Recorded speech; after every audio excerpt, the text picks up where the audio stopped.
નમસ્કાર. કમલેશ મોતા આંતરરાષ્ટ્રીય ડિજિટલ એકોક્તિ સ્પર્ધા 2022માં આપ સૌએ ખૂબ ઉમંગ અને ઉત્સાહભેર ભાગ લીધો.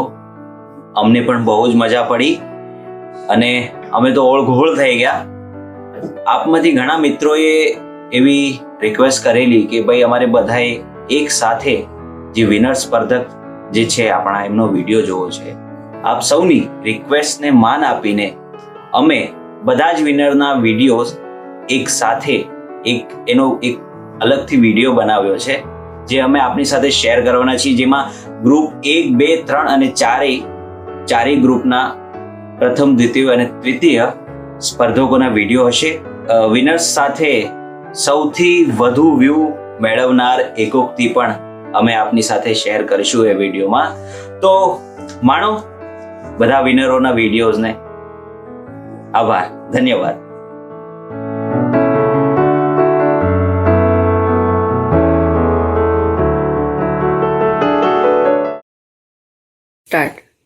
આવો સાહેબાન, મહેરબાન, કદરદાન, રાણી પદ્મિની મસ્તાની યજ્ઞ શ્રેણી અને રૂપનો આ ખેલ જુઓ. આવો અરે સાહેબ, તમે પડદા પાછળ શું કામ આવ્યો?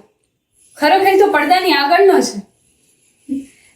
અહીં તો માત્ર દોરીને સંચાર. હા, ખરી વાત છે સાહેબ તમારી. ખરેખર તો પડદાની પાછળનો જ છે, પણ લોકોને એ ક્યાં દેખાય છે? એમને તો માત્ર પડદાની આગળની ઝળહળતી દુનિયા જ દેખાય છે. શું કહ્યું સાહેબ તમે? તમારે મારો ચહેરો જુઓ છે? ના, એમ હું તમને મારો ચહેરો ના દેખાડી શકું. આવો સાહેબ, શો શરૂ થવાની તૈયારીમાં જ છે. આવો સાહેબાન, મહેરબાન, કદરદાન, અંધારામાં અજવાળાનો ચમકાર થશે, કનૈયાની દુનિયામાં રાધાની ચાંચરનો ચમકાર થશે. આવો. અરે સાહેબ, કહ્યું હતું ને તમે નહીં જોઈ શકો મારો ચહેરો. થઈ ગઈ ને આંખો બંધ. બળેલી અને તળાઈ ગયેલી ચામડીથી, માંસ અને હાડકાના લોચાથી ઢંકાયેલા ચહેરો. તમને છૂટ છે હો સાહેબ, તમારી નજર મારે ઉપરથી હટાવી લેવાની, પણ મને છૂટ નથી.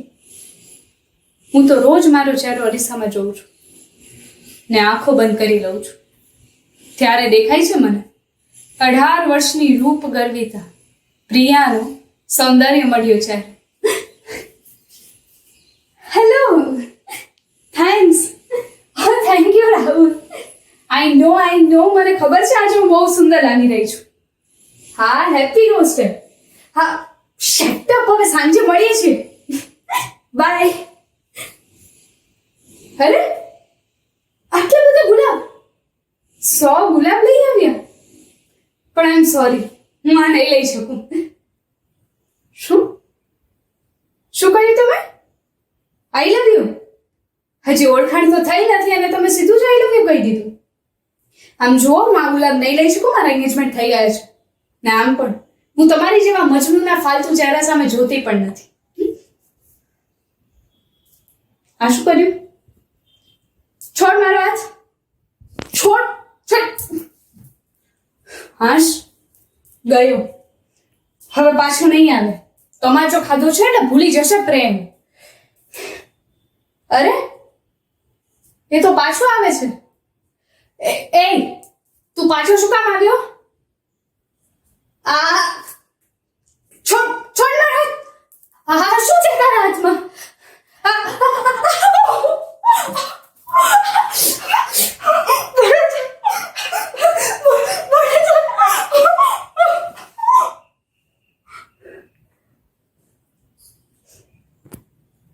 ડોક્ટર,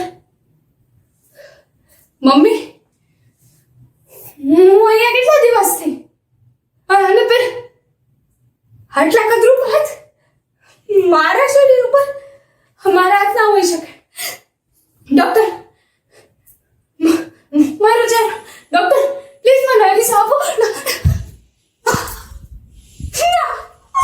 હા, મારો ચહેરો ના હોઈ શકે. પ્લીઝ ડોક્ટર, મને મારી નાખો. પ્લીઝ મને મારી નાખો ડોક્ટર. શું? મન, હૃદય, આત્મા દેખાય છે તમને? તમને તમને पे ऐसे બોલાવો એને અને પૂછો કે શું એ આ ચહેરાને ગુલાબથી નવાજવા તૈયાર છે. અરે છીનવી લીધો છે ને મારો ચહેરો. એટલે જ કહું છું સાહેબ, તમે નહીં જોઈ શકો મારો ચહેરો. તમારા અને તમારી જેવા પુરુષો માટે સ્ત્રી એટલે માત્ર સુંદર ચહેરો, સુકોળ શરીર અને ગોરી ચામડી. જાઓ સાહેબ, પડદા પાછળ ડોક્યું કરવાનું તમારું કામ નહીં. તો આવો સાહેબાન, મહેરબાન, કદરદાન, પત્નીનું આ જોહર જુઓ, જો સીતાની અગ્નિ પરીક્ષા. ઈશ્વરના દોરી સંચારથી યુગો યુગોથી નાચતી આ કઠપુતળીને જુઓ. Thank you.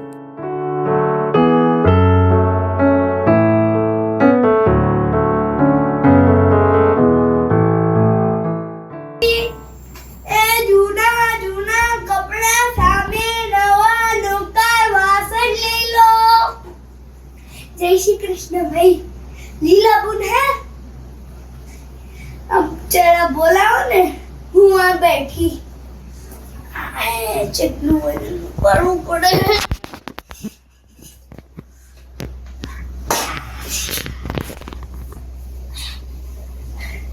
એ ઊંચા ઊંચા બંગલા બનાવું, એમાં કાચની બારીઓ મેલાવોરી, એવી મારું જગમગ જગમગ થાય. વિદ્યા લીલા બોલ. બાબલાના લગ્ન થઈ ગયા, સુખ શાંતિ બધું થઈ ગયું. ચલો ભગવાન તમને સુખી રાખે. હવે તો તમે નવરા છો, બહુ આવી ગઈ ને. તે બાબલાના લગ્નમાં પહેરેલા કપડા તો હવે જૂના થઈ ગયા છે. તે મન આજી તો હું તમને ચકાચક વાહણ આલું. આ વાહણ વહુને આલજો, તે વહુ ખુશ થઈને આખી જિંદગી તમારી હેવા કરશે.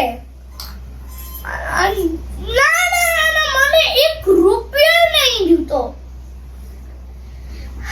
બોન, તમને એવું લાગતું હશે કે અમને લોકો આ નવા નવા વાસણો આપીને આ જૂના જૂના કપડાઓ લઈને શું કરીએ? સારા કપડા આવે ને, પહેરવા લાયક હોય ને, તો અમે લોકો તહેવારે દિવાળીમાં, લગ્નમાં પહેરે અને ખુશ થઈએ. અને કોઈક લોકો તો બોલો મત, પેલી જે ડોક્ટરની વહુ હોય ને, એ તો એનાથી જૂના કપડા માંગ્યા ને, તો એ તો પોતાના ધણીની ફાટેલી બદલી આલે અને હાહરાની લુંગી આલે, ફાટેલી લુંગી આલે. હવે આ લુંગી તો અમે ના પહેરીએ, આવું તો અમે ના પહેરીએ ને. એ અમે લોકો લઈ લઈએ, ગરાગ અમારા ભગવાન. તે અમે લોકો એ ફેક્ટરીમાં આલીએ, તે ફેક્ટરી વાળો ધોઈને એમાંથી કૂચડા નીકાળે. એનાથી નવી કઈ લુંગી ના બને, એનાથી લૂછણિયા પોતા બને, પગ લૂછણિયા બને, જેને મોટા મોટા મોલમાં વેચાય અને પૈસાથી લે લોકો. બોલો, એટલે અમારું કામ સૌથી સારું છે. અમે લોકો પેલું પડી શું કહેવાય ઇંગ્લિશમાં, રિસાયકલ કરીએ છે અમે લોકો. ભારત માટે કેટલું કરીએ છે. તો એ અમારા જેવી ભોલી બાઈઓને તમારા જેવા મોટા મોટા સોસાયટીઓમાં તમારા ગરાક નહીં આવવા દેતા. એટલે પેલું શું કહેવાય ઇંગ્લિશમાં, વોચમેન. એ વોચમેન તમારો આવવા નહીં દેતો અમને. હમણાં એ તમારો વોચમેન નહીં આવવા દેતો, તે તમારો બાબલો દેખાયો ને, તે મન લઈ ગયો. એટલે મહેરબાની કરીને કહું કે અમન પોતાનો ધંધો કરવા દો. અમે લોકો ભોળી બાઈઓ તમારા માટે બહુ સારું કરીએ છીએ. ચલો હવે જૂના જૂના કપડા આપો, હું તમને આપું નહીં તો એ વર્ષે. ચલો એ ઊંચા ઊંચા બંગલા બનાવો.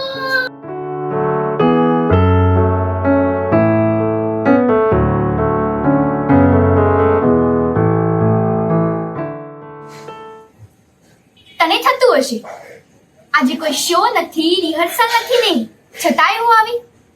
પણ એની રે મારા પ્રિય રંગમંચ, મારા મિત્ર, સખા, પિતા, ભ્રાતા, આજે તો મને બહુ જ સુંદર લાગે છે, એકદમ આકર્ષક. આજે તો મને એટલો જ ગમે છે જેટલો મેં તને પહેલી વાર જોયેલો ને ગમેલો ને એટલો જ. ને માએ આપણો તો જાણે પહેલી નજરનો પ્રેમ. તને યાદ છે હું જ્યારે નાની હતી ત્યારે મારા બાપુજી સાથે રોજ જે રિહર્સલમાં આવતી, એટલે ત્યાં બેસીને હું બધી રિહર્સલ જોતી. એમાં એક દિવસ કાબુલીવાલામાં મિનીનો રોલ કરતી છોકરીએ છેલ્લી ઘડીએ ના પાડી. યાદ છે? નાટકની તો આગલી જ રાત મેં મિનીના સંવાદો જ જાણે નાટકના પ્રાણ. ડિરેક્ટર તો રઘવાયા થયા, બધામાંથી હાથ મૂકીને બેસી ગયા. ત્યારે તું પણ થોડો રઘવાયો થયો હોઈશ ને પ્રિય રંગમંચ. બધા તો કહે શો મસ્ટ ગો ઓન, પણ કેવી રીતે? કોણ છેલ્લી ઘડીએ તૈયાર થાય? કોને બધા સંવાદો યાદ હોય? ટેન્શન થઈ ગયું ને માં હું બોલી. મને આવડે છે, કરો. હા, ત્યારે તે તારી છાતી પર હળવેકથી ચાલવાની મને પરવાનગી આપેલી. યાદ છે? કાબુલીવાલાને અદ્ભુત શો. કાબુલીવાલા ચાચા, ઓરે કાબુલીવાલા ચાચા, કિસમિસ ક્યાં છે? એ કાબુલીવાલા ચાચા, રડો છો કેમ? સસુરાલ જાઓ છો? પાછા ક્યારે આવશો?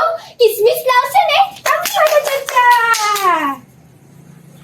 ને એ દિવસે મિનીની તાળીઓનો પડઘો સામે બેઠેલા હજારો લોકોની તાળીઓનો ગડગડાટ બની ગયેલો.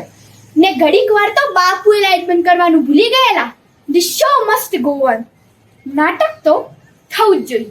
ને એ દિવસે બાપુજીએ પ્રતિજ્ઞા લેવડાવી, હું કદી રંગમંચની દગો નહીં દઉં, હું ક્યારેય રંગમંચ નહીં છોડું.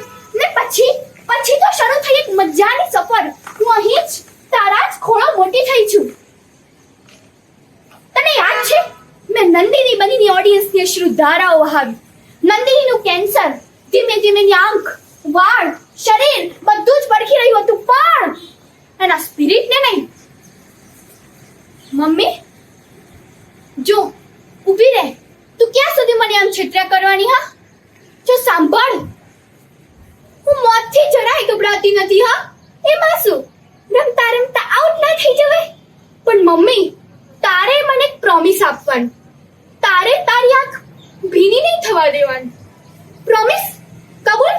હા જો મમ્મી, હું બધું જ સહન કરીશ. હા પણ આ માથાના વાળ ખરવા, આંખના ડોળા નીકળી જવા, ચામડી પર ડાઘા થવા, આવી કદરૂપતા મારાથી સહન નહીં થાય. મમ્મી આવી કદરૂપતા મારાથી સહન નહીં થાય.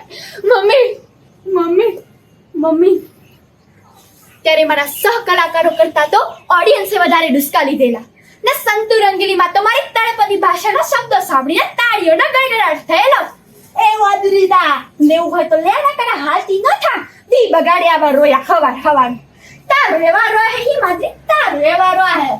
ને તેરી આ સંતુનો એ ડંકો વાગશે. તારા ખિસ્સામાં નહીં હોય પૈ, ને હું સેક ઉપર કરતી હોય સઈ, ને તું માંદો પડી જઈશ માસ્તા. મને મોઢે હશે બધા શાસ્ત્ર નહીં શો ને તું રાડું પાડીશ રે. હા ને હું ફિલ્મમાં જઈશું પેલા સંગમાં. ને તેરી સંતુનો એ ડંકો વાગશે. સંતુ રંગીલીમાંથી તો સંતુ ડાઈ ડમડી થઈ ગઈ. સાચું થયું કે ખોટું? અને જો સાચું થયું હોય તો જ્યારે સાચું થાય છે ત્યારે દોસ્ત કેમ છૂટતા જાય છે? તને યાદ છે મને અહીંયા જ શ્રેષ્ઠ એવોર્ડ મળેલો, શ્રેષ્ઠ અભિનયનો એવોર્ડ મળેલો, આ જગ્યાએ ને પણ વિનોદજીના હાથે. ત્યારે તેમણે કહેલું, હું આ છોકરીનો ફેન થઈ ગયો છું, હું આ છોકરીને તમારી પાસેથી છીનવીને લઈ જઈશ. ને સાચે જ એમણે મને એમની ફિલ્મમાં લીડ રોલ ઓફર કર્યો છે. એ જ કહેવા આવી છું તને દોસ્ત, એ જ કહેવા આવી છું. તારી જોડીમાંથી કાજુ કિશમિશ ખાઈને મોટી થયેલી નંદિની આજે બોલિવૂડની મહારાણી થવા જઈ રહી છે. તને ગમશે ને?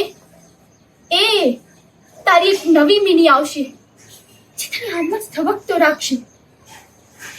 જો મને સંભળાય છે તારા ધબકારા, ને ધબકારામાં સૂચવાતા શબ્દો. હું જાઉં છું દોસ્ત, હું જાઉં છું દોસ્ત. I love you. I miss you દોસ્ત.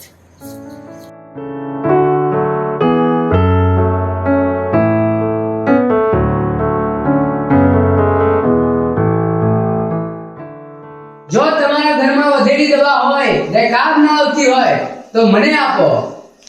રોગ જો હોય મટી ગયો હોય, ડાક્ટરે દવા લખી આપી હોય ને વધી હોય તો મને આપો. છે તમારી કને તો આપો. દર મંગળવારે અને શનિવારે ગામની ગલીઓમાં ફરીને હું બસ આટલું બોલું. આજુબાજુના 10-12 ગામના લોકો મને મેડિકલ બાબા નામથી ઓળખે. ઘણાને તો મારું સાચું નામ ખબર નથી. જો કે મારું સાચું નામ કહેવાની જરૂર નથી. એમ તો હું ખાલી છઠ્ઠી ભણેલો, પણ ગામના બધાય ડોક્ટર મને ઓળખે. અને ઘણા લોકો પણ આવે મારી પાસે મદદ માટે, ને હું એમને મદદ કરું. પણ ત્યાંથી ઉચકીને આજે મને પહેલી વાર અહીંયા મૂક્યો અને મને એ સવાલ કર્યો કે તમે આ કામની શરૂઆત કરી કેમ? અને મારે તમને આજે એ જવાબ આપવાનો. આની શરૂઆત થઈ 10 વર્ષ પહેલા. હું આમ સામાન્ય રીતે ખેતરેથી આવીને વાડું કરવા બેસું, ને મારી દીકરી સેજલ પણ વાડું કરવા બેઠી હતી. વાડું કરીને ઉઠી ને અચાનક જ જોરથી ખાસવા લાગી. એ મને જરા વિચિત્ર લાગ્યું, પણ પછી મેં એને પાણી પાયું અને સેજ હળવામાં લીધું. પણ રાત થતા સુધીમાં તો ખાંસી એટલી વધી ગઈ કે રોકાવાનું નામ જ ન લે. એટલે મેં કીધું કે આપણે ડાક્ટર પાસે જવું પડશે. કે પછી અમારા જ ગામના ઠાકર ડાક્ટરને ત્યાં હું એને લઈ ગયો. લગભગ રાત્રે 2-3 વાગે અમે ઠાકર ડાક્ટરના ઘેર પહોંચ્યા. એને તપાસીએ ખરી અને પછી એમના દવાના ખોખામાં શીશીઓ કંકોડી, પણ એમને દવા મળી નહીં. એ ચીઠી નથી આપી. રાત તમારે ત્યાં 24 કલાક ચાલુ રહે ને એવી દવાની દુકાન અમારા ગામથી લગભગ 12 કિલોમીટર દૂર. હું સાયકલ પર બેસી ને શહેર જવા નીકળી પડ્યો. શહેર પહોંચી ગયો અને શહેરમાં મને પેલી દવાની દુકાન મળી આવી.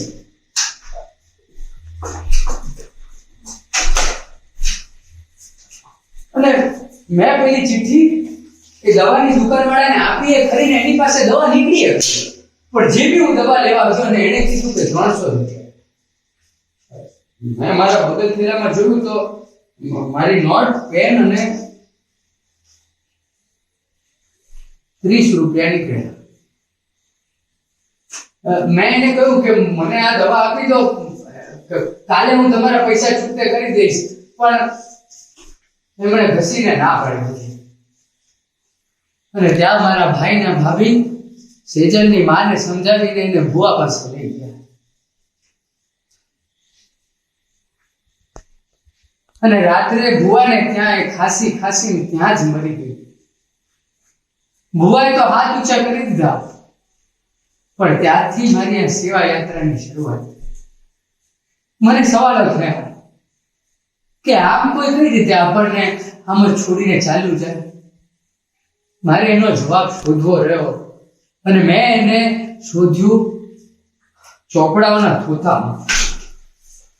સવારે ખેતરે કામ કરું અને રાત્રે હું મેડિકલના ચોપડા વાંચું. આજે હું કોઈ ડાક્ટર તો નથી, પણ કોઈ દવાનું પત્તું હાથમાં આપે ને તો જોઈને કહી દઉં કે દવા શું કામ આવે, કયા રોગમાં કામ આવે. અને એની સાથે સાથે મેં જેનેરિક દવાઓ વિશે પણ વાંચ્યું. અને એના પછી મને એની ખબર પડી કે જે દવા ન લેવાને કારણે મારી સેજલ અમને છોડીને ચાલી ગઈ એ ફક્ત 7 રૂપિયાની હતી. હું આજે બીજું તો કાંઈ નથી કરી શકતો, પણ ગામના લોકો પાસેથી વધેલી દવા લઈ ને રાતે એને નોખી કરી ને અમારા ગામના સારા ડાક્ટરને આપી આવું છું. અને જો કોઈ મદદ માંગે તો એને મદદ પણ કરી દઉં છું. અને તમને પણ હું એક પૂછીશ કે તમારી પાસે તમારા ઘરમાં કોઈ વધેલી દવા હોય, કામ ના આવતી હોય તો મને આપો. રોગ થયો હોય ને મટી ગયો હોય, ડાક્ટરે દવા લખી આપી હોય અને વધી પડી હોય તો મને આપો. છે તમારી કને તો આપો.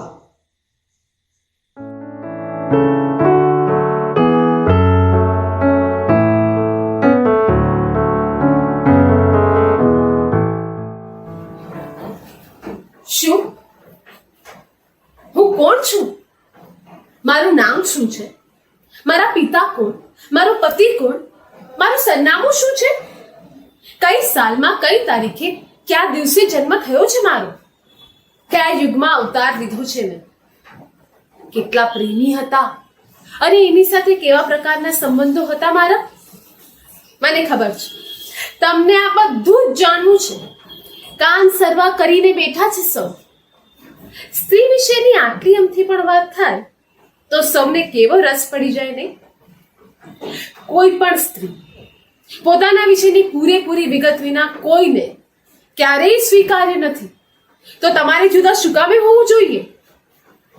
હા, હું એક સ્ત્રી છું.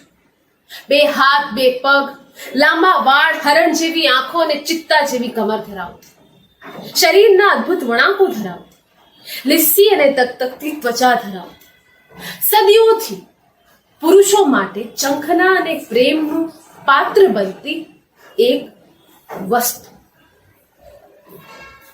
હા, વસ્તુ નથી શું હું? મારો પ્રજોત્પતિના સાધન તરીકે ઉપયોગ થાય છે. મનોરંજનનું રમકડું. મને રસોડામાં, પથારીમાં, સમાજમાં, જાહેરમાં કે એકાંતમાં ગમે ત્યાં વાપરી શકાય છે. મારી ઈચ્છા જાણ્યા વિના મને લઈ કે આપી શકાય છે. રાજકીય સંબંધોની લેવડ દેવડ માટે મારો એક સાધન તરીકે ઉપયોગ થાય છે. કોઈ પણ યુગમાં, કોઈ પણ સમાજમાં, ગઈકાલની કે આજની તારીખમાં મારી સ્થિતિમાં કોઈ જ ફેર નથી પડ્યો.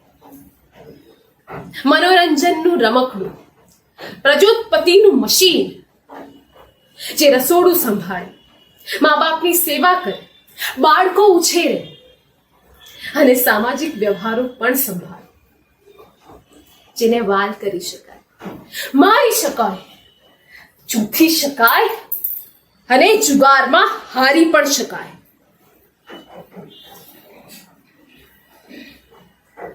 કોણ બોલ્યું? આ તો મારી જ વાત થઈ. હું બોલી? એક સ્ત્રી? શું કામ બોલી તું? શું તને જાણ નથી કે સ્ત્રીઓને બોલવાનો કોઈ જ અધિકાર નથી? જે મોઢું બંધ રાખી, આંખે પાટા બાંધી, કાન બંધ કરીને બધું જ સ્વીકાર કરે, એ જ આર્ય નારી અને એ જ સતી.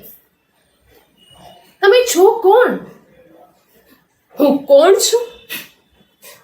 દ્રુપદના યજ્ઞમાંથી જન્મેલી અગ્નિશિખા. તો કોઈ કહે હસ્તિનાપુરની સામ્રાજ્ઞી અને કોઈ કહે 999 વસ્ત્રમાં ગુંગળાતી 5 પતિની પાંચાલી. હા, આજે પણ મારું ઉદાહરણ સ્ત્રીઓનું મોઢું બંધ કરાવવા માટે વપરાય છે, જેને સદીઓથી દોષિત જોવાય છે અને મહાભારતનું કારણ ગણાય છે. 5 પતિની પત્ની નારી ભર સભામાં ઊભી પૂછે, પહેલા હાર્યા ખુદને કે હોડમાં મૂકી મને? સામે બેઠી બીજી નારી એ સતી કહેવાતી. બંધ આંખે બૂમો પાડે, પીડા નથી સહેવાતી. સતી થઈને બેઠી સામે આંખે બાંધી પાટા. વીર ચતુર બેઠા બેઠા ચિતરી રહ્યા સન્નાટા. સતી કહીને ખડખડ હસતો એક બિચારો પૂત. ભૂલી ગયો તું પડભરમાં કે તું એ કુંવારી માનો સપૂત?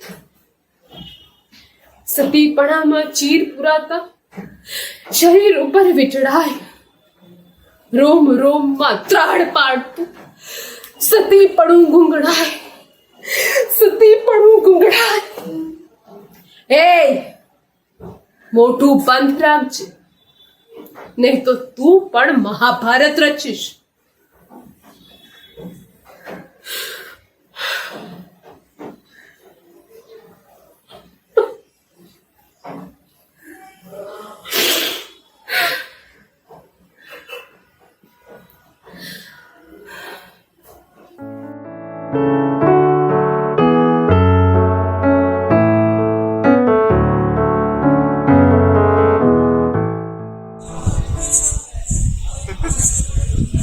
આ રંગમંચ છે.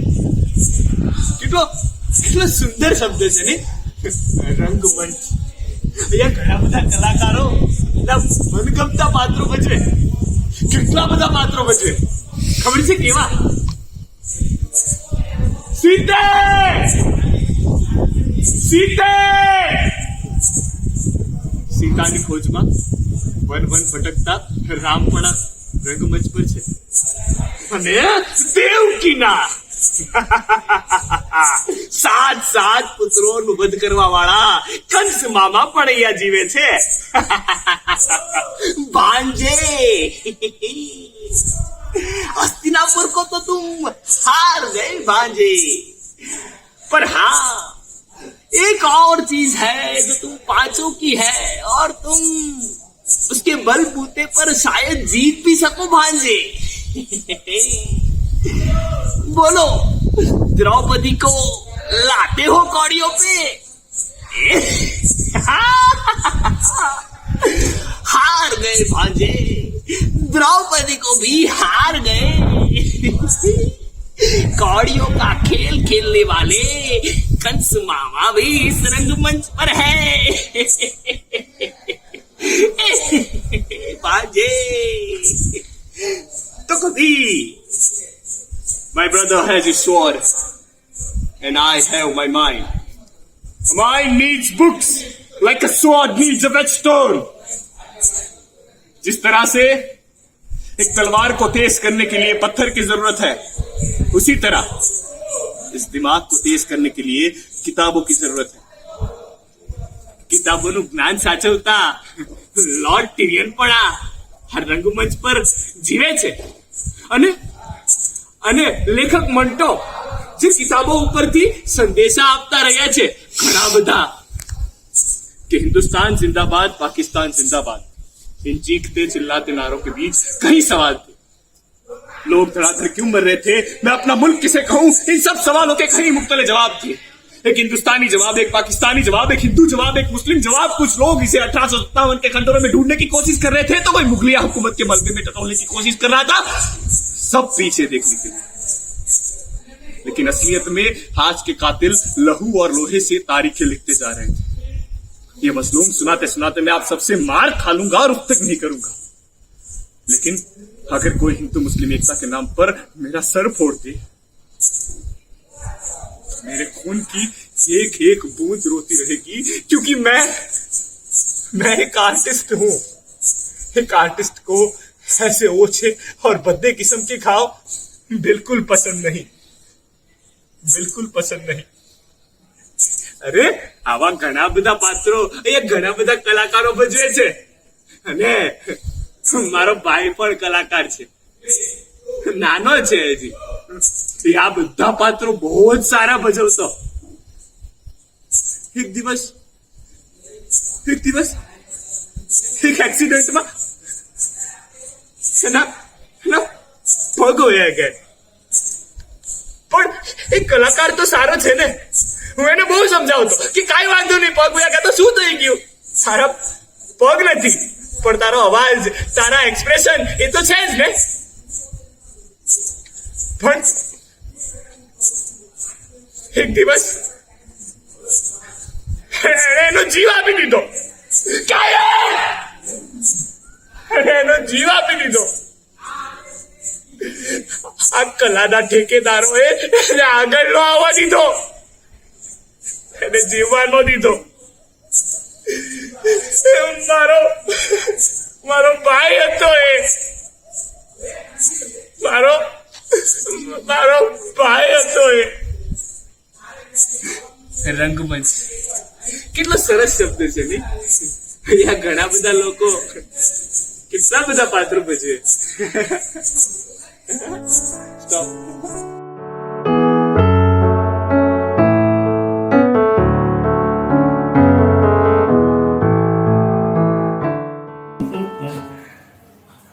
હસવા માટે બહુ બધા કારણો જોઈએ, બહુ બધી રીતે આપણે હસવું હોય છે. પેટ પકડીને, ધીમે ધીમે,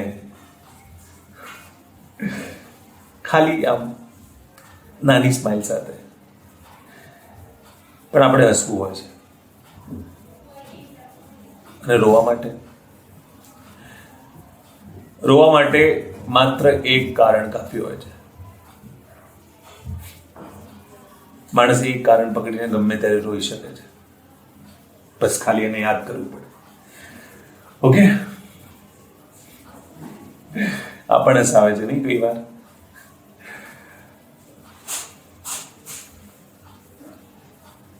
જિંદગી છે ને આમ અજીબ જ હોય છે.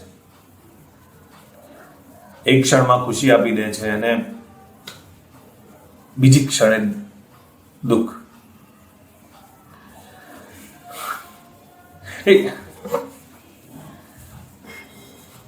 ગોલ્ડ મેડલ છે મને મળેલો છે. દુનિયાને લાગે છે કે હું ખુશ છું.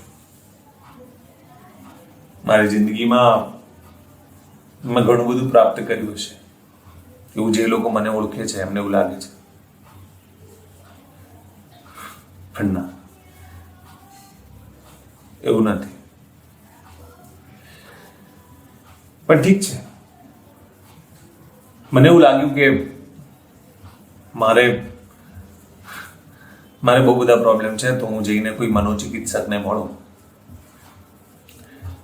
એટલા માટે ગયા શુક્રવારે હું એક મનોચિકિત્સક મેડમ પાસે ગયો. મને જોઈને કે આવો બેસો, એટલે હું બેઠો. પછી મને કે કેમ છો, શું પ્રોબ્લેમ છે? એટલે મેં કીધું બસ આમ ડિપ્રેશનમાં છું. ખબર નથી પડતી હું શું કરું. પણ તેમણે મને પૂછ્યું એનું કારણ શું છે? તો મેં કહ્યું કે મને એનું કારણ નથી ખબર. તો મને કે એક કામ કરો, અહીંયા છે ને પાસે જ આપણા આ શહેરની બહારની ભાગમાં એક મોટું સર્કસ લાગ્યું છે અને ત્યાં તમે એકવાર જઈ આવો. ત્યાં એક સરસ મજાનો જોકર છે જે લોકોને હસાવે છે. બહુ સરસ મજાની વાત કરી એમણે કે એ તમને હસાવી નાખશે, તમારું ડિપ્રેશનનું કારણ દૂર કરવા માટે તમને મદદરૂપ થશે. એવું કહીને એમણે મને આમ ખાતરીપૂર્વક કહ્યું કે જાઓ એ જોકરને મળી આવો. એટલે પછી મેં એમને કહ્યું મેડમ મારે સર્કસમાં જવાની જરૂર નથી અને તમે જે જોકરની વાત કરો છો એ જોકર તો હું પોતે જ છું. હા, એટલે પછી એ મેડમ સ્તબ્ધ થઈ ગયા અને મને કે હોય જ ના શકે, તમે તો હસો છો, તમે તો અમને ખડખડાટ હસાવો છો. મારા કેટલાય રોગીઓને હું ત્યાં મોકલું છું. એટલે મેં કહ્યું મેડમ પણ મને હસવાનું કારણ નથી મળતું. એ માત્ર મારી જોબ છે અને હું હસું છું અને લોકોને હસાવું છું. હું મારી પોતાની મજાક બનાવું છું ત્યારે લોકો હસે છે. મેં એમને કહ્યું તમને ખબર છે શો પત્યા પછી પણ લોકો મારી ઉપર હસે છે. કેમ?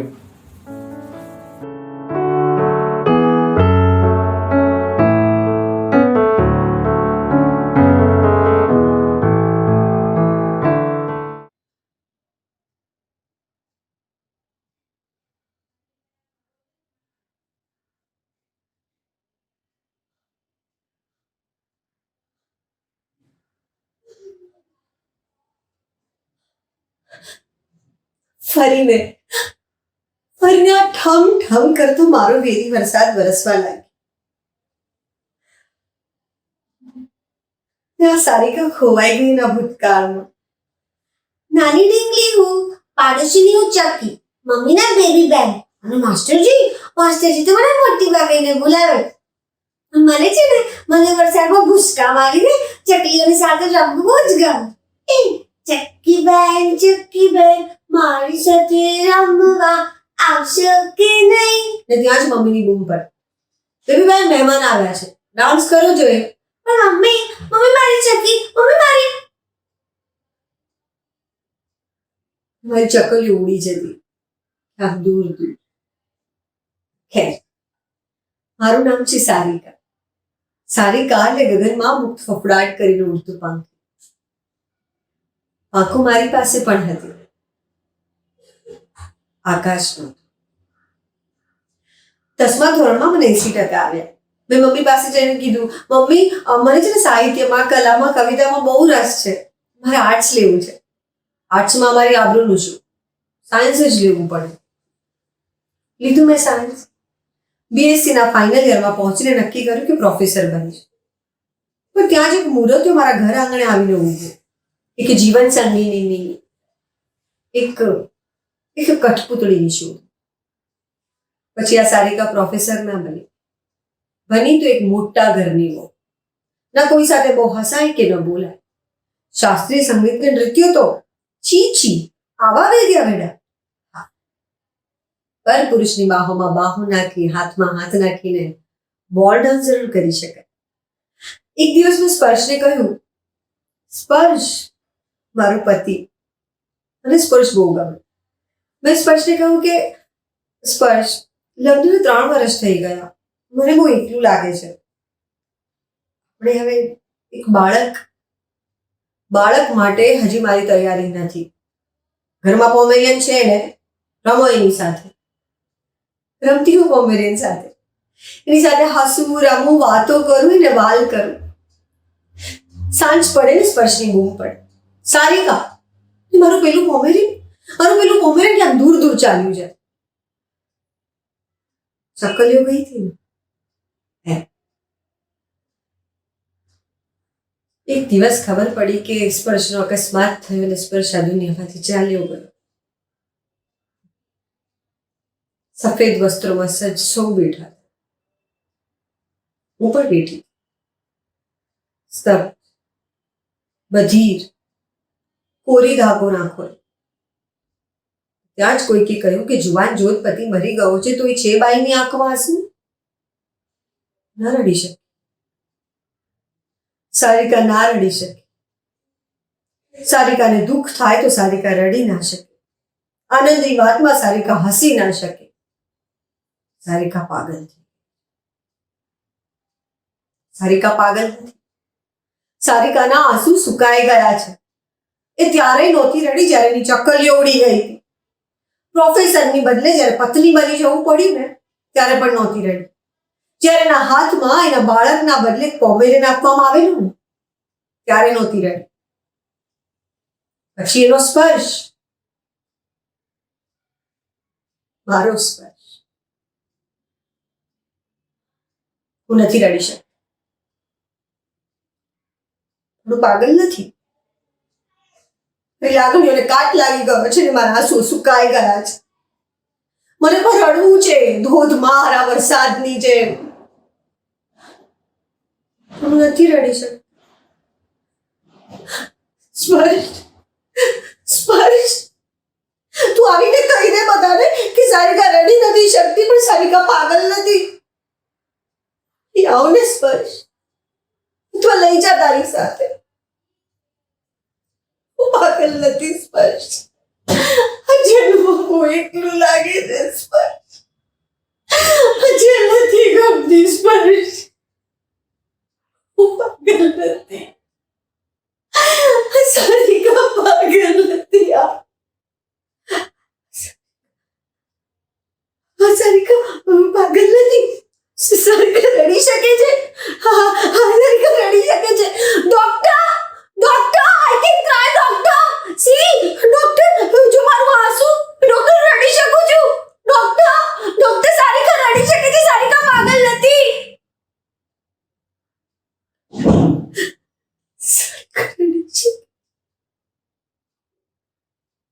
કે રડી શકે છે. પણ સારિકા આટલું મોડું કેમ રડી? મોડું કેમ રડી?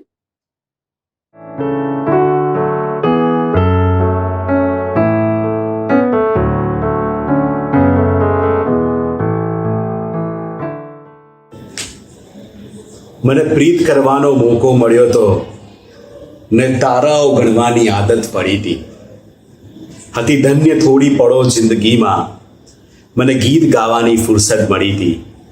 તમે વાત મારી ભલે ન માનો, મને પણ ક્યાં છે કંઈ હરખ શોક એનો, મને પણ ક્યાં ખબર હતી એ દિવસની કે દિવસ ક્યાં ગયો, રાત ક્યારે પડી હતી. કવિતા. હા, સેફની આ એકદમ સરસ ગઝલ જેવી જ હતી મારી કવિતા. મોસમ જેવી માસૂમ અને ચંચળ ચરિત જેવી. એ જ્યાં પણ ચાલતી ને, ફૂલો પોતાના કદમ બિછાવતા. હા, મારી કવિતા એટલી ચંચળ કે જાણો હરણને પણ પાછળ છોડી દે, અને એના ચહેરા જેટલી જ એ હસમુખ પણ ખરી. એક દિવસ આવીને મને પૂછે છે કે ધારેશ, તું આમ બેઠો હોય ને ત્યારે તું મને મહામૂર્ખ હોવાની શંકા જાગે છે. મેં પૂછ્યું તો જ્યારે હું બોલતો હોઉં છું ત્યારે મને કહે કે ત્યારે મારી શંકાનું સમાધાન થાય છે. એક દિવસ રાત્રે, એટલે કે ફૂલ મૂનની રાત્રે, ફૂલ આ મૂડમાં આવીને મને કહે છે કે ધારેશ, હવે આવતા જન્મે મેં છે ને આ માણસનો અવતાર લેવાનું નક્કી નથી કર્યું. હા, હું આવતા જન્મે મનુષ્ય નહીં જ થાવ. તો મેં પૂછ્યું કે તો શું થઈશ? તો મને કહે છે હું ચંદ્રમાં થઈશ. તો ધારેશ તું શું થઈશ? મેં કીધું કે માય ડિયર કવિતા, જો તું ચંદ્રમાં બનતી હોય ને તો હું બનીશ નીલ આર્મસ્ટ્રોંગ. પણ હસવા હસાવવાના એ દિવસો બહુ ના ટક્યા.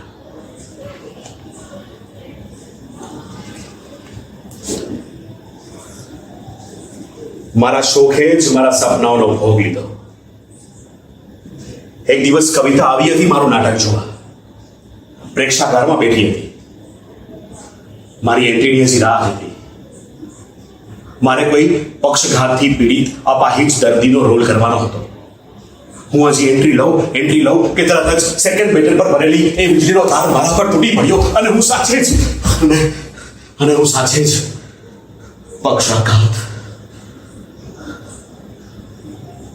6 મહિના નરકાગારમાં વિતાવવા બાદ હું જ્યારે પાછો ફર્યો ત્યારે એ દુનિયા જ નહોતી કે જે મેં કલ્પી હતી. એ દુનિયામાં કવિતા જ નહોતી.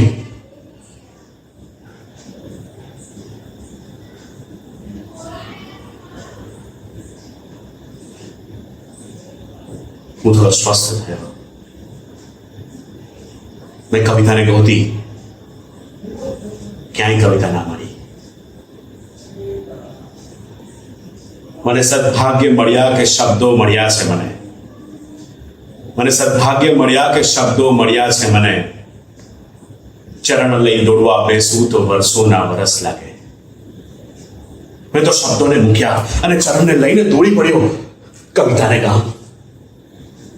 પણ મંડપ, શરણાઈ, ફૂલ, હાર, તોરા, શું આટલું ઓછું છે કોઈ પ્રસંગને પામી જવા માટે? મેં વિનંતી કરી કે મારે એક વાર મારી કવિતાને પરણેતરમાં પહેલી જોઈ છે. એવો મારી સાથે આવ્યા. હવે ઉપર જઈને એના રૂમમાં જોયું તો કવિતા કોઈ પંખે લટકતું સ્વપ્ન બનીને રહી ગઈ. આના માટે જવાબદાર હતો કવિતાનો ભાઈ. હું આક્રોશ બનીને, આવેશમાં આવીને તૂટી પડ્યો એની પર. અને હું બની ગયો ખૂની, નરાધમ, નરપિશાચ. બે ઘડીમાં અને ત્રીજી ઘડીએ જોઉં છું તો મારી આજુબાજુ કાળા ધોળા કપડા પહેરીને ઊભા હતા ન્યાયના પાદરીઓ. ન્યાયનું તેવડ. મેં કહ્યું કે ભાઈ મિલોડ, હું ગીતાના સોગંદ ખાઈને કહું છું. મિલોડ, મિલોડ, હું કવિતાના સોગંદ ખાઈને કહું છું કે આ ખૂન મેં જ કર્યું છે મિલોડ. અને મારા સોગંદ ખાઈને કહું છું મિલોડ કે મારી કવિતાનું ખૂન આ લોકોએ કર્યું છે, આ સૌએ કર્યું છે મિલોડ. મેં તો અત્યાર સુધી ઝવેરચંદ મેઘાણી સાહેબને ફક્ત વાંચ્યા હતા. એમણે લખ્યું છે કે મરણ અને પરણ, કંકુ અને ભસ્મ, આ બંને સામસામે છે છતાંય સાથે છે. હા હા, હું ગુનેગાર છું, ગુનેગાર છું. હું કલાકાર નથી મિલોડ, હું ગુનેગાર છું.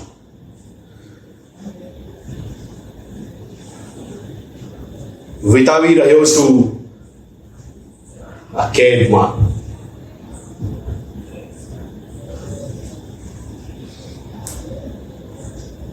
કોઈની પાસે નથી, બધા જ ગોતી રહ્યા છે.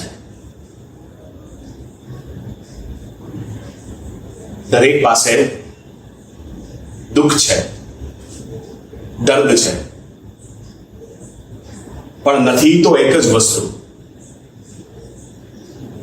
શાંત રસ. તમારી પાસે છે? તમે આપશો મને એનું સરનામું?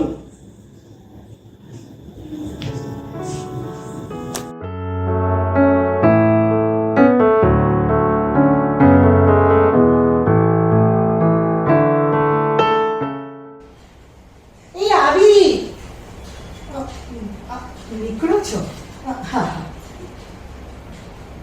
6 વાગે?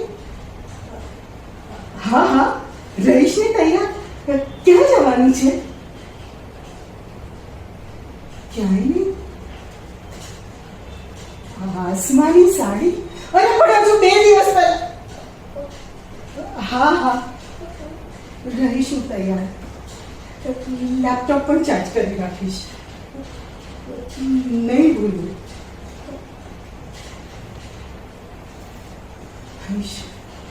ગયા. હું છે ને જલ્દીથી પરવારું. સાંજે તો કંઈ જ કામ નહીં થાય. તૈયાર થઈને બેસવાનું ને. બેલ? અરે એ નથી. હા, પછી આવજો તમે. પછી ઓળખાણ? કોણ તમે? मीना તું? કેટલા વર્ષે મળ્યા નહીં? 25 વર્ષ થઈ ગયા.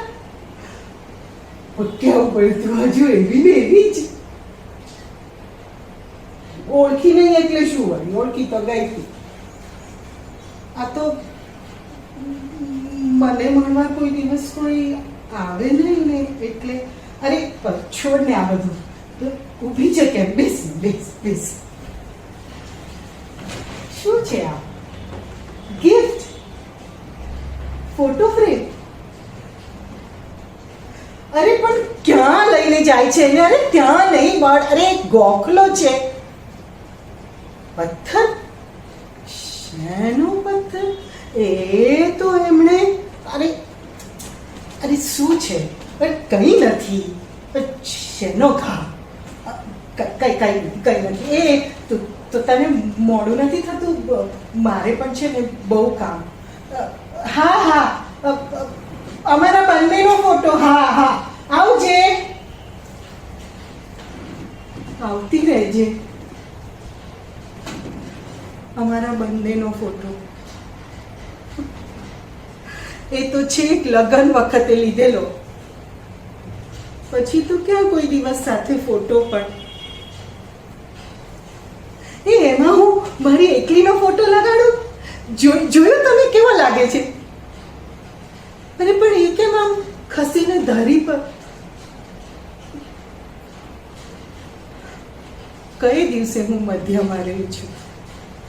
હંમેશા બસ હાસ્યામાં જ રહેવાની ટેવ. મધ્યમાં તો એ સૂર્યની જેમ, અને હું કોઈ નાનકડા ગ્રહની જેમ એમની ગોળ ગોળ ફરતી. અને દર વખતે એમના અલગ અલગ ચહેરા. આ ક્રોધિત ચહેરો ઓફિસેથી આવે ને ત્યારનો, હા હસતો ચહેરો કોઈ આવ્યું હોય ત્યારનો જ તો, આ ડોબરમેન જેવો હું માર્કેટથી શાક લઈને આવું ને ત્યારનો, આ શિયાળ જેવો વાર તહેવારે મારા ઘરેથી કોઈ વ્યવહાર કરવાનો હોય ને ત્યારનો, અને આ મારો સાસુ જેવો એમના જેવા દેખાય છે એટલે નહીં, એમની જ વાણી બોલે આખો વખત એટલે. અને આ લેપટોપ જોતો ચહેરો, કયો ચહેરો સારો લાગે છે? હા, એમને ત્યાં મારો ફોટો મૂકવો હશે તો એમને આવા પ્રશ્નો થશે, કારણ કે મારા તો સર્વ ચહેરામાં એક જ ભાવ, એમને ગમે તેવો દુઃખ, ગુસ્સો, આક્રોશ, ચીડ બધું જ છુપાવેલું હોય ચહેરા પાછળ, અને આગળથી એક સરખું બધું. અત્યારે કેમ જાણે દુઃખ હતું. બેલ એ આવ્યા હશે જમવા, હું જલ્દીથી ચહેરો સરખો કરું અને ખોલું. એ હા આવી.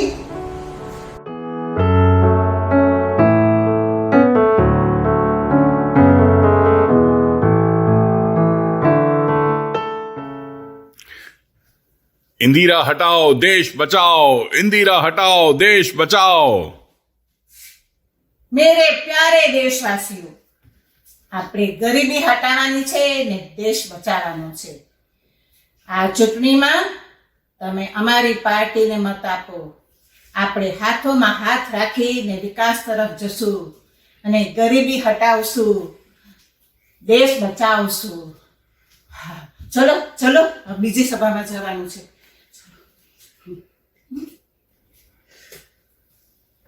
આ લોકોને ખબર નથી લાગતી. હા, પેલી કહેવત જે છે ને, હા, એ મને ઉદ્દેશીને લખાણી છે કે આ 100 ભાડા ભાંગી ને ભગવાને એક બૈરી બનાવી છે. મને હટાવવાનું કહ્યા છે. અરે મેં તો અમેરિકા ને રશિયાને પણ મારી આંગળીઓ પર નચાવું છું. નચાવતી રહી હતી. અને પાકિસ્તાનમાંથી એનું પૂર્વ પાકિસ્તાન છોડાવીને એના બાંગ્લાદેશને આઝાદ કરાવ્યું. હતી કોઈ માઈના લાલમાં એવી હિંમત જેવી મારામાં હિંમત હતી? અને કેટલા મહારથીઓ સંસદમાં, રાજકારણી મહારથીઓના બધા પર એક ચક્રી શાસન કર્યું છે, અને મને હટાવશે? ફેંકી દઈશ બધાને. હવે મારે મારી પાર્ટીને બચાવવા ફરી પૃથ્વી પર જવું પડશે. એના હાલ બેહાલ છે. હું આવું છું. હા, શું કેમ પકડો છો મને? અરે પણ હું આપઘાત નથી કરતી. અને મને આખો દિવસ ગાંડી કેમ કહો છો? હું ગાંડી નથી, સમજ્યા ને? અને હું છે ને ગાંધી પણ નથી. હું છે ઉર્મિલા છું. મારે સ્કૂલે જવાનું છે. મને મોડું થાય છે. સ્કૂલે જવાનું છે. માસ્ટરજી હું આવી ગઈ.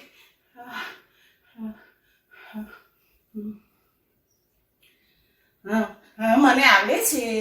હું લખું ક લખું. હા, હું લખું ક કોંગ્રેસ નો ક. કોણે કહ્યું? તમને નથી ખબર કોણે કહ્યું?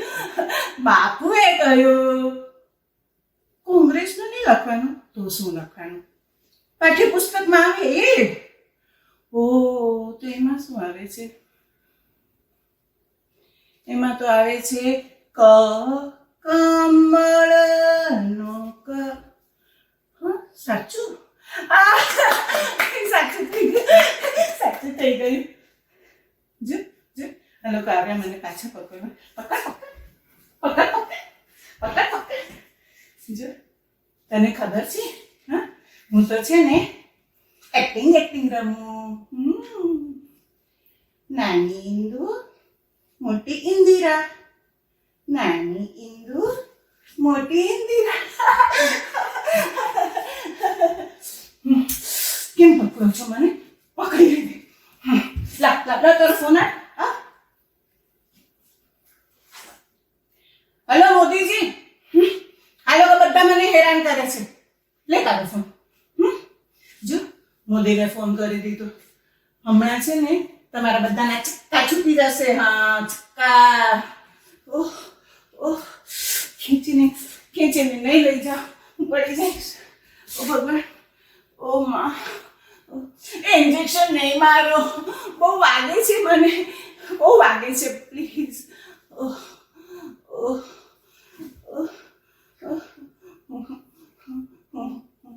મારા છોકરાઓ ઘરે રાહ જુએ છે. મને ઘરે જવું છે. મને અહીંયા નથી રહેવું. હું ગાંડી નથી. મને મારા છોકરાઓ પાસે જવા દો. હું જનેતા છું, ના જનતા નહીં, જનેતા.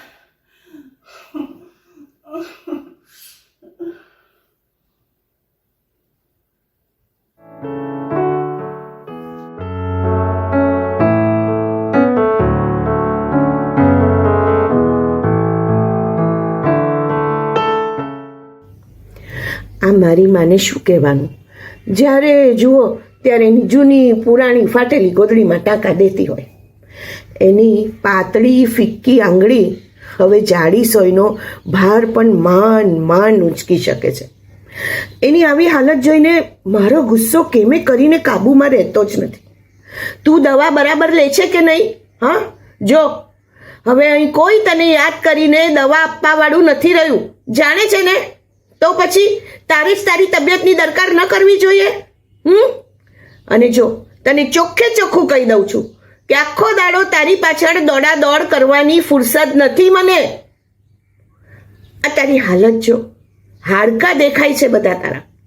આખો દિવસ મહેનત કરીને મરી જાય છે ને મારો બાપ તારા પૈસા દારૂ પીવામાં ઉડાડી દે છે, ત્યારે બે શબ્દ પણ એને કહેવાની તારામાં હિંમત નથી. તને તો ભગવાન પણ નહીં બચાવી શકે. શા માટે આટલું વૈતરું કરીને મરી જાય છે? મારો બાપ નિરાતે દારૂ પી શકે એટલે?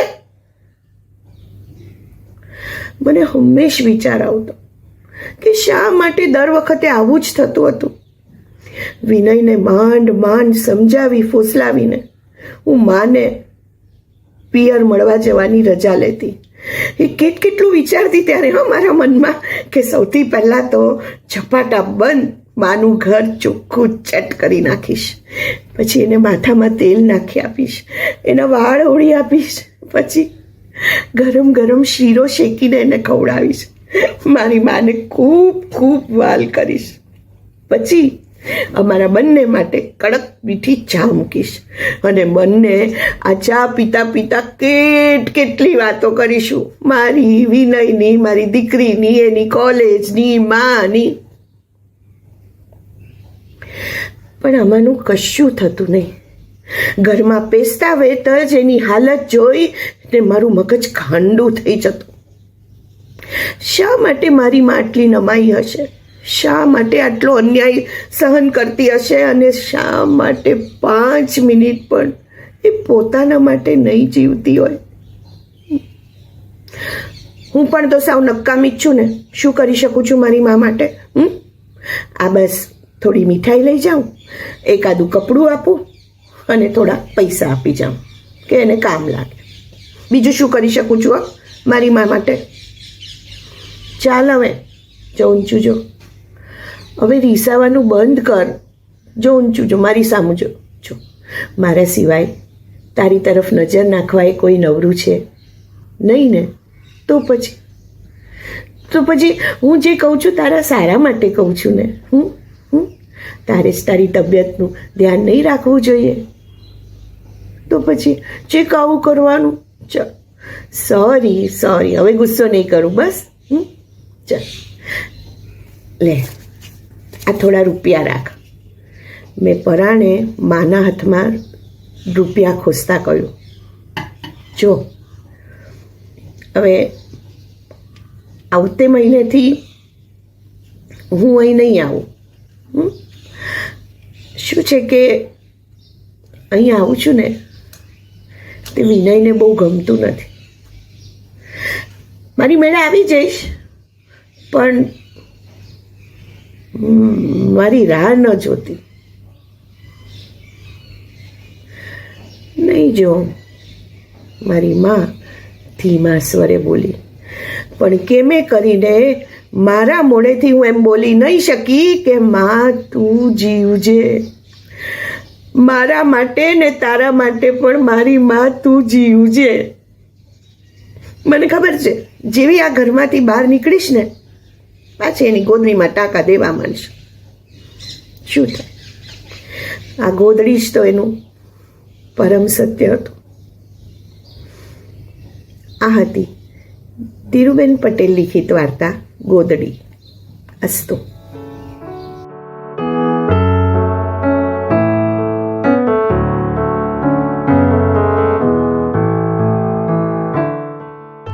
ચમત્કાર વગર નમસ્કાર નહીં મળે. તમે અત્યારે ફોન રાખો, હું ઘરે આવી ગયો છું, પછી વાત કરી. બાય. મમ્મી, પપ્પા, હું આવી ગયો. જય સ્વામિનારાયણ. ઘર થોડુંક જ દૂર હતું અને વરસાદ આવ્યો. પપ્પા, સવારે રીટા કાકીનો મને ફોન આવ્યો હતો. હાલ એમની તબિયત થોડી નરમ છે અને આવતીકાલે રક્ષાબંધનની રજા છે, તો તમે અને મમ્મી બે એમના ઘરે જતા હો અને સાથે નાસપતિ કે સફરજન કંઈક ફ્રૂટ લઈને જોજો. અને મમ્મી, તમે એને પૂછી જોજો આર્થિક રીતે કોઈ મદદની આવશ્યકતા તો નથી ને, અને જો હોય તો જરાય ચિંતા ના કરે. અને હા, મારી પેલી બ્લડ પ્રેશરની દવા લેતો આવ્યો છું. આલ્યું. અને સાથે પેલી મલ્ટીવિટામિન અને પગના દુખાવાની દવા પણ લઈ લીધી છે. પપ્પા, ઘરનું લાઇટ બિલ અને ગેસ બિલ બંને ભરાઈ ગયા છે. મમ્મી, આજે અમારી કંપનીના માલિક કમલેશભાઈ આવ્યા હતા. હા, એ વાળા જ. તમે મળ્યા છો ને? હા, બસ હા, એ જ. તો એમના તરફથી બધા જ કર્મચારીઓને હોટલમાં જમવા લઈ ગયા હતા.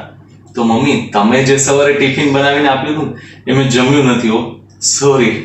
હા, પણ મેં ટિફિન પેલા સિક્યુરિટી ગાર્ડ છે ને એમને આપી દીધું હતું.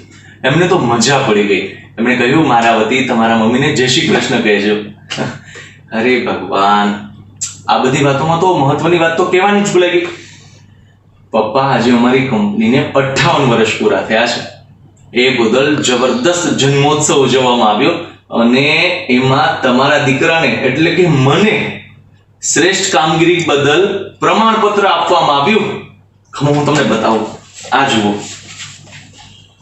અને આ પ્રમાણપત્રો મારા મિત્રો એટલે કે તમામ કર્મચારીઓની સામે આપવામાં આવ્યું અને બધાએ મને તાલીઓના ગડગડાટ અવાજથી નવાજ્યો. મમ્મી, એટલું જ નહીં, તમારા દીકરાની નોકરી હવે કાયમી થઈ ગઈ છે અને એમની પણ મને લેખિતમાં બાહેધરી આપી છે. આજનો દિવસ તો ખૂબ જ યાદગાર રહ્યો. પણ આ ભાગદોડ ભરી જિંદગીમાં રૂપિયાની શોધમાં હું મારા મમ્મી પપ્પાને ખોઈ બેસ્યો હોય ને એવું મને લાગે છે. મારી પ્રાથમિક ફરજો અને પારિવારિક જવાબદારીઓ લુપ્ત થતી હોય એવું મહેસૂસ થાય છે. મમ્મી, હું ઘરની બહાર નીકળું ને એટલે જેટલા પણ અંગત મિત્રો મને મળે ને હું બધાને પૂછું કેમ છું. મારી ઓફિસમાં બધા જ કર્મચારીઓને દિવસમાં એક વાર તો હું એને પૂછું જ કે કેમ છું. પણ મમ્મી, છેલ્લા 6 મહિનાની અંદર તમને કે પપ્પાને મેં એકવાર પણ નથી પૂછ્યું કેમ છું.